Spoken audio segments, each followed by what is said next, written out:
I'm a great lover of stories and anecdotes, and I'm very much a sort of practical kind of person. So learning from experience for me is really important. And I love the quote from Otto von Bismarck, the German Chancellor. And he said, learning from experience, yeah, any idiot can do that. But learning from somebody else's experiences, particularly when they don't work, now that's wise. And so this is why we wrote this book, Top Tips for Inspiring Leaders. It really was sort of the anecdotes and the wisdom from a number of the leaders that we've worked with, men and women who've been very successful. Some of them stories from my days in the military, and a lot from business, that the things that work. And one leader read through it, goes, this is great. He said, this is just common sense. So the difference is that it's not common practice.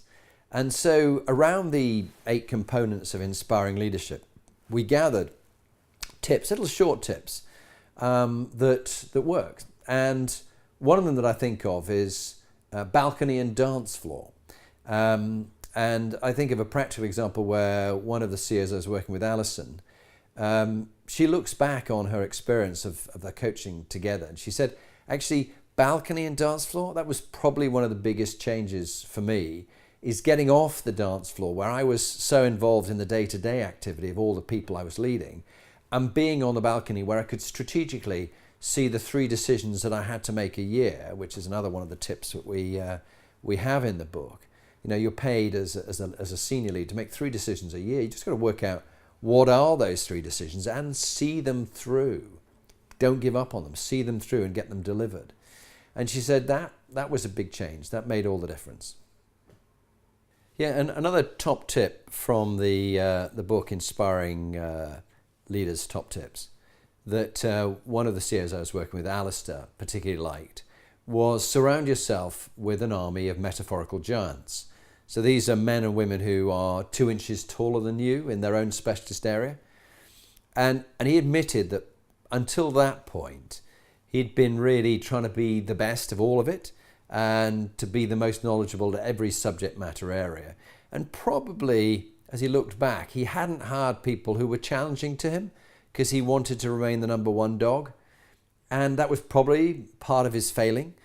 And when he started to hire really good quality people, then everybody upped their game, and he then had the chance to not be down in the weeds again, this idea we talked before about being on the balcony rather than the dance floor.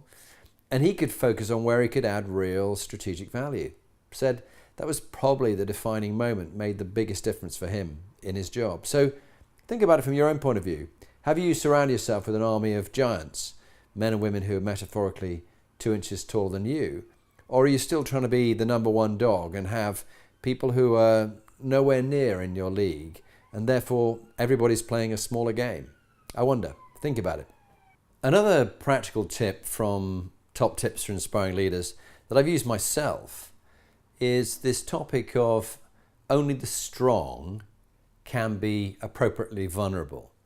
What do I mean by that? Well, let me give you an example. So I was working with Lawrence, and we were getting along fine in the coaching, but I felt that we hadn't broken through, that it was all quite superficial, and we weren't getting down to the really meaty issues of the greatest growth and development. So I don't know, I shared some story about my own vulnerability or something that I'd failed in or hadn't succeeded or my doubts. And from that moment, he felt it was safe then to be vulnerable too. And he shared a very personal story, which he'd not shared with anybody else. And really from that moment, there was a level of bond and level of trust and respect between us, which made everything change. And the quality of the thinking that we both had was far higher. So my question to you really is, are you just putting on a good show, or could you at times be appropriately vulnerable in the right situation on a one-to-one basis, or even with your own team, so they feel you're not, as some leaders come across, you're not a robot.